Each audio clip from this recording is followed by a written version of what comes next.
बिस्मिल्लाहिर्रहमानिर्रहीम। सदक़ल्लाहुल अज़ीज़ुल हकीम व सदक़ रसूलुल नबीयुल करीम। रब्बि इश्रह ली सदरी व यस्सिर ली अमरी वाहलुल उक़दतम मिन लिसानी यफ़क़हू क़ौली। आमीन सुम्मा आमीन। बिला तौहीद बिला तहदीद गुफ्तगू आगाज़। यहाँ अभी अल्लामा साहब कुत्ते का जिक्र कर रहे थे, वो मैंने एक का वो टुकड़ा पढ़ा,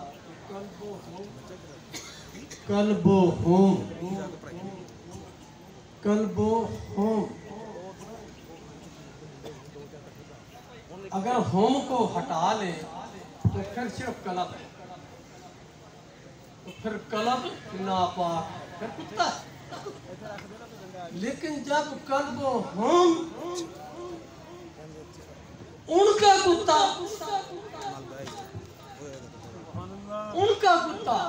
किनका असहाबे काफ का, अब वो निस्बत वाला कुत्ता हो गया। तो जब निस्बत कायम हो जाए और कल्बी हो जाए तो फिर यही कुछ होता है कि अल्लाह ने कुव्वत गुआई भी अता फरमाई और फिर क़यामत वाले दिन इंसान की शक्ल में वो जन्नत में भी दाखिल होगा। ये रहमत है, ये कुत्ते का मकसद कि कुत्ते ने वलियों का साथ दिया तो हमारे जैसे गुनहगार भी जब वलियों का साथ देते हैं, उनकी गुलामी में आ जाए, उनकी अताअत कर लें, उनके मती हो जाए, उनके मानने वाले हो जाए, तो बस फिर बात बन जाती है। कुत्ते की बात मान ली तो फिर हमारी बात क्यों नहीं बने? और हमारी निस्बत तो फिर है ही हज़रत आज़म रज़ी अल्लाह ताला आपके सिलसिला से है। देखो हज़रत नबी करीम, मैं ज़्यादा सहाबा कराम के नाम आपके 4 सहाबा कराम, अगर आप हज़रत अबू बकर सिद्दीक़ से पूछते कि सदाकत कहाँ से मिली तो वो यही कहेंगे कि हुजूर की निस्बत से मिली। फारूक से पूछते फारूकियत कहाँ से मिली, वो यही कहेंगे कि हुजूर के कदमों से मिली। उस्मान गनी से पूछते हया कहाँ से मिली, कि ये सदका मेरे आका करीम का है। अली करमुल्लाह वजहुल करीम से पूछते हैं आपको सजाद कहाँ से मिली, वो यही कहेंगे कि मेरे आका का करम है।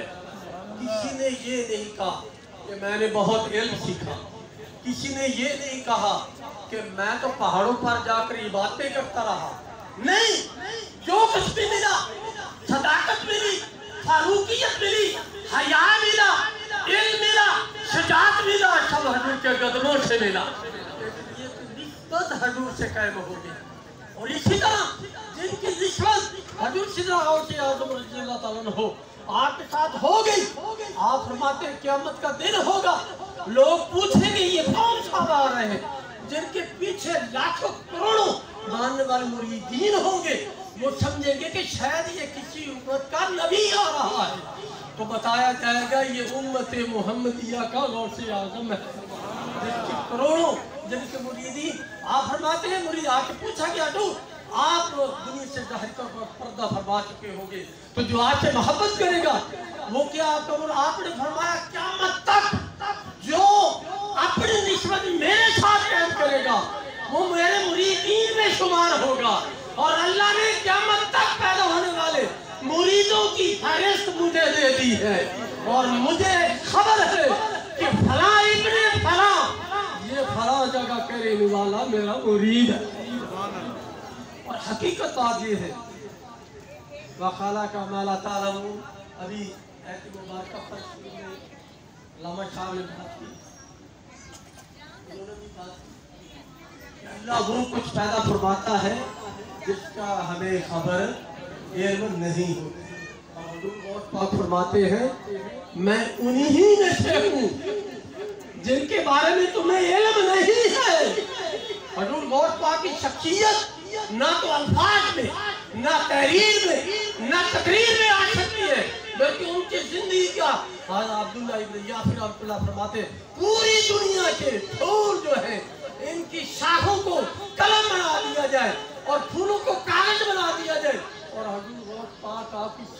बयान लिखी जाए तो वो तो खत्म हो सकते हैं मगर सीरत खत्म नहीं हो सकती। ईमान की बात करो। और शेख अब्दुल हमीद देलवी रहमतुल्लाह अलैह जुबतुल असार में क्या लिखते, यही लिखते हैं कि कोई गौश कोई कुतब गौश नहीं हो सकता, कुतब नहीं हो सकता, किसी वली से करामत सादर नहीं हो सकती जब तक हुजूर सिद्दीक़ से आज़म रज़ियल्लाहु ताला हो आपकी गौसियत उज़्मा और कुतबियत कुबरा को दिल से न माने उस वक्त तक उससे करामत सादर नहीं हो सकते, कभी करामत सादर। और हकीकत बात है, मैंने चूंकि पीएचडी किया हुजूर सिद्दीक़ फाखरुद्दीन रिज़वानुल्लाह ताला आपकी ज़ात पाक पर, तो जो मकाम उन्होंने समझा है और समझाया है, तसव्वुफ मेरा सब्जेक्ट है, तसव्वुफ मेरा सब्जेक्ट है। मैंने पीएचडी की हुजूर फाखरुद्दीन रिज़वानुल्लाह अलैह के सूफियाना अफ़कार पर तसव्वुफ को पढ़ा, फिर आपके सूफियाना अफ़कार पर गुफ्तगू की, 700 से ज्यादा सफ़हात का मकाला लिखा। मैं ये नहीं कि मैं इस सिलसिले में मुरीद हूँ, मुरीद होने के नाते भी मुझे मेरा ये हक है कि ये मैं बात कहूँ। खुदा की कसम, तसव्वुफ की गुत्थियाँ जो हुजूर फाखरुद्दीन ने सुलझाई है, कोई सूफी आज तक सुलझाई नहीं। बल्कि आपने तो यहाँ तक कि आपने इब्ने अरबी अगर जिंदा हूँ तो उनको भी मैं ये मसला बता देता। बल्कि हज़रत मंसूर हल्लाज के बारे में फरमाया कि अगर मंसूर हल्लाज के वक्त में मैं जिंदा होता तो उनको मैं शहीद न होने देता।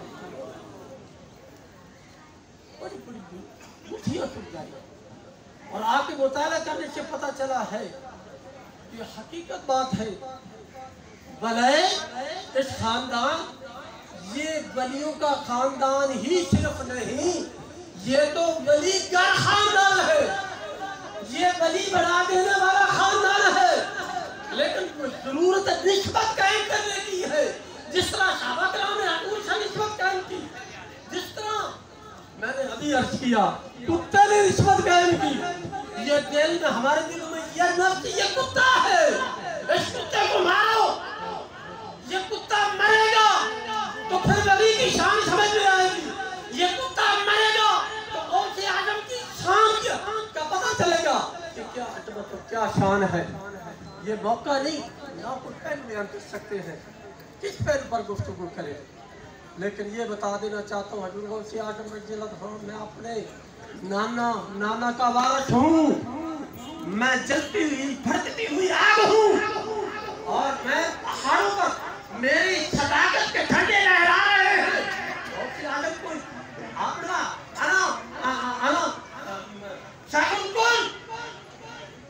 फरिश्तों के शेख है, जिन्नों के शेख है, इंसानों के शेख है।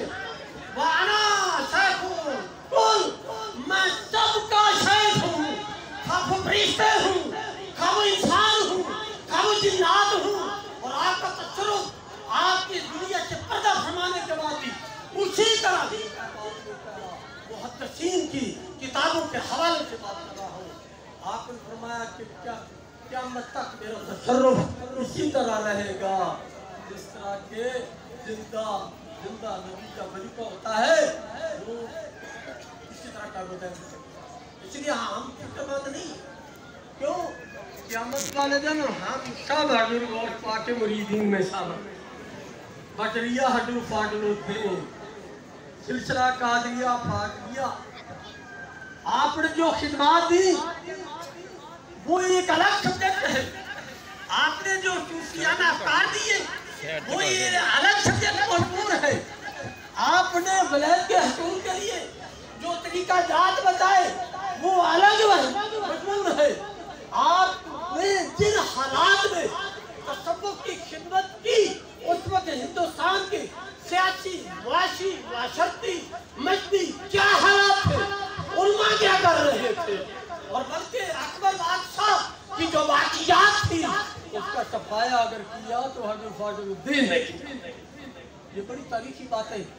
मैं तो ये एक जुमला बोल रहा हूँ, पीछे इसके किताबें हैं, इनके पीछे इन्हीं पहलू पर अगर लिखा जाए, मैंने 13 PhD के टॉपर यूनिवर्सिटी को रिकमेंड करके दिए कि इन पर भी PhD हो सकती है, इस पहलू पर भी PhD हो सकती है। 13 टॉपर मैंने रिकमेंड किया आपकी जिंदगी में, और मैं नहीं समझता कि मैंने मुकम्मल किए हैं। जो मेरी अकल नाकल शक्ल में आए, मैंने 13 टॉपर यूनिवर्सिटी को रिकमेंड किया, और वो सिर्फ हजूर फाजलुद्दीन रिजवानुल्लाह की शख्सियत पर वो मैंने टॉपर रिकमेंड किए। मैं कहता हूँ आज आपके साहबजादे हजूर सिद्दीक़ गुलाम कादर शाह रिजवानुल्लाह आप पर कई PhD हो सकती है। आपके पोते हजूर सिद्दीक़ गुलाम गौस रिजवानुल्लाह आप पर आज आप पर कई PhD हो सकती है। इल्म की तरफ आए, हजूर गौस पाक को समझना है, इल्म की तरफ आए, उनके खानदान की तरफ आए। मैंने जिस तरह पहले अर्ज किया कि निस्बत जब कायम हो जाए तो इल्म भी आ जाता है, सदाकत भी आ जाती है, फरूकियत भी आ जाती है, गनाह हया भी आ जाता है, और शजाअत भी आ जाती है। लेकिन जरूरत निस्बत को मुकम्मल करने की है। हमारी मोहब्बत इस दरबार शरीफ के साथ मुंसलिक रहेगी तो खुदा दुआ है, कोई मसला शैल नहीं।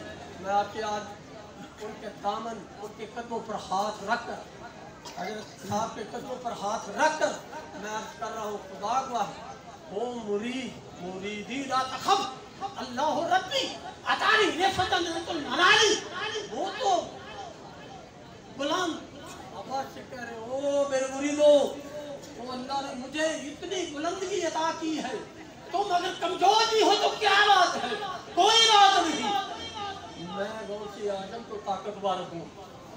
मुरीदी ला तखफ, ऐ मुरीद गम न कर। मुझे बात दफा इतराज हो जाता है, ये भी बातें हैं आम नहीं करनी चाहिए। तो मुरीद हो गौस पाक का, तो वो गमज़दा फिरता हो, या वो परेशान हो, लाचार हो, बीमार तो हो सकता है, लाचार नहीं हो सकता, बेबस और लाचार नहीं हो सकता। हजूर गौस पाक के साथ हमारी निस्बत, हम बाजार जाए, जेब में पैसे ना हो, वहाँ खरीदारी कर सकते हैं, कोई चीज नहीं मिलती। औलिया कराम के पास आए तो ये दिल में उनकी मोहब्बत लेकर, यही उनका सिला यही है, उनकी अदायगी यही है कि ये दिल उनकी मोहब्बत से सरसार हो, फिर सब कुछ मिल जाता है। फिर हजूर गौस पाक तो वो एक मैं किस्सों में नहीं जाना चाहता, ये लंबी बातें। मुरीद जो तौबा किए बगैर फौत हो गया, अभी नहला रहे थे तो उठ कर बैठ गया। ये क्यों हुआ कि ये तो फौत हो गया। क्या बात ये है कि मैं तौबा के बगैर मरा, हजूर गौस पाक तशरीफ लाए, उनका ये मेरा मुरीद तौबा के बगैर मरा है, इसको जिंदा करो, ये तौबा करे, उसके बाद ये फौत। आपका तसर्रुफ सिर्फ दुनिया में नहीं, हवाओं में, आसमानों, समुद्रों, मरने से पहले, मरते वक्त, मरने के बाद, कब्र की जिंदगी अव्वल और कब्र की जिंदगी और आखिर में आपका तसर्रुफ जो है वो जारी और सारी है। हमारी निस्बतें बड़ी मजबूत हैं कि हम सिलसिला कादिया फाजिया के रास्ते से, के जरिया से हमने हजूर गौस पाक आपका जो दामन पकड़ रखा है। इस पर भी वाक़यात हैं कि किन्होंने कैसे कैसे लोग हुए जिनको क़यामत वाले दिन कब्र में हजूर फाजलुद्दीन रिज़वानुल्लाह की सिफारिश करानी पड़ी, और हजूर गौस पाक ने पूछा, ये मेरे बेटे हैं, ये अगर कह देते हैं कि ये इनके मानने वाला तो ये फिर मेरे ही मानने वाला है, बख्श दो इनको, बख्श दो इनको। तो जब आपने झंडा दिया हजूर फाजलुद्दीन, ये सिलसिला ऐसे कायम नहीं, ये क़यामत तक कायम रहेंगे। और मैं तारीखी एतबार से आपको बात बता दूँ, हर 100 साल के बाद, 400 साल तकरीबन होने वाला, हर 100 साल के बाद इस खानदान पर ऐसी तलाई है, हसनी हुसैनी होने के नाते से ये हर 100 साल के बाद ऐसा होता है कि जैसे कि मिटने वाला, लेकिन ये फिर ऐसा उभरता है, ऐसा उभरता है जो पिछली कमी अभी दूर करके आगे निकल रहा है। ये सिलसिला वो सिलसिला हम खुदा बिल्कुल कतल मायूस थे, कतल हम जदा नहीं। अगर ये हालात ऐसे हैं, ये जो साजिशें और जो हालात पैदा किए गए, हालात पैदा कर दिए हैं, ये कतल हमेशा नहीं है। ये हजूर गौस पाक आपने जब आपको ठंडा अता फरमाया ना, हुसैन जवानुल्लाह अलैहि कादिया फाजिया का ठंडा अता फरमाया, मेरे बेटे तेरे इस झंडे के नीचे जो आ जाएगा, अताअत करेगा, वो इस दुनिया में भी आखिरत में भी सुरखरू होगा।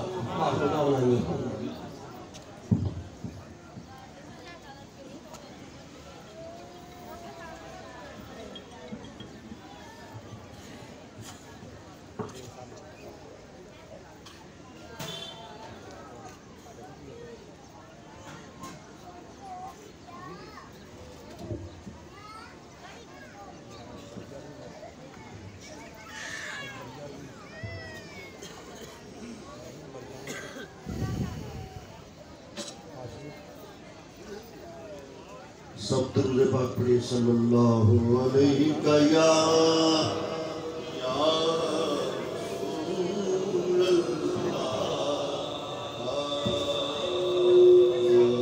वसल्लम अलैका या हबीबल्लाह। एक बार फिर दरूद पाक पढ़िए सल्लल्लाहु अलैहि या